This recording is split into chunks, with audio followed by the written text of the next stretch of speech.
Vaccine తయారీలో ప్రపంచ రాజధానిగా ఉన్న హైదరాబాద్ నగరం జీవ వైజ్ఞానిక రాజధానిగా ఎదిగేందుకు భాగస్వాములు కావాలని ముఖ్యమంత్రి రేవంత్ రెడ్డి బయోషియా 2026 సదస్సు వేదికగా జీవ విజ్ఞాన రంగానికి చెందిన ప్రపంచ దిగ్గజ కంపెనీలు శాస్త్రవేత్తలు నిపుణులకు పిలుపునిచ్చారు. తెలంగాణ దేశంలోని మిగతా రాష్ట్రాలతో కాకుండా ప్రపంచంలోని అగ్రగామి క్లస్టర్లతో పోటీ పడుతోందని, ఇప్పటికే గ్లోబల్ కేపబిలిటీ సెంటర్లకు ప్రధాన గమ్యంగా మారిన హైదరాబాద్ ను ఇప్పుడు అందరం కలిసి సమగ్ర జీవ విజ్ఞాన రంగానికి ప్రపంచ కేంద్రంగా తీర్చిదిద్దుతామని కోరారు. హైదరాబాద్ హైటెక్స్ లో ప్రతిష్టాత్మకమైన మంగళవారం 23వ బయో ఏషియా అంతర్జాతీయ సదస్సును సీఎం రేవంత్ ప్రారంభించారు. ఈ ప్రపంచ స్థాయి సదస్సులో సీఎం రేవంత్ మాట్లాడారు. తెలంగాణలో పెట్టుబడులకు ప్రభుత్వం సంపూర్ణ మద్దతు ఉంటుందని స్పష్టం చేశారు.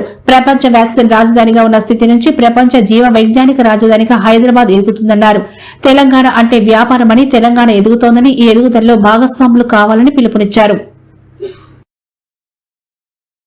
ప్రజాప్రభుత్వంతో 2026 సదస్సు వేదికగా తెలంగాణకు 1700 కోట్ల భారీ పెట్టుబడులు వచ్చాయి.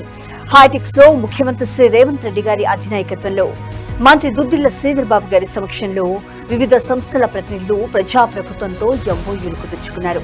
వీటి ద్వారా వచ్చే 2 ఏళ్లలో తెలంగాణ యువతకు సుమారు 8,250 ఉద్యోగావకాశాలు లభించనున్నాయి. France global consumer health care company Opella health care తన జీసీసీ కార్యకలాపాలను 42,000 చదరపు అడుగుల సువిశాల విస్తీర్ణంలో హైదరాబాద్ లో ఏర్పాటు చేయడానికి ముందుకొచ్చింది.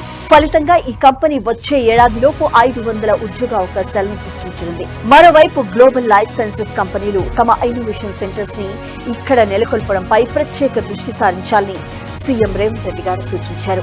ఫ్యూచర్ సిటీలో జీసీసీల కోసం ఒక ప్రత్యేక జోన్ ను నిర్మించాలని అధికారులకు ఆదేశాలు జారీ చేశారు. అదేవిధంగా జీఎఫ్పీఏ ఇండోనేషియా విభాగమైన Vaksindo animal health private limited genome వ్యాలీలో 400 కోట్ల రూపాయలతో అత్యాధునిక BSL-3 వ్యాక్సిన్ తయారీ కేంద్రాన్ని ఏర్పాటు చేయడం ద్వారా 350 మందికి ఉపాధి అవకాశాలు కల్పించబోతుంది. కోళ్లు, పశువులు, పందులు, ఆక్వాకల్చర్ కోసం వ్యాక్సిన్స్ ను ఉత్పత్తి చేయడంపై ఈ కేంద్రం దృష్టి సారిస్తోంది.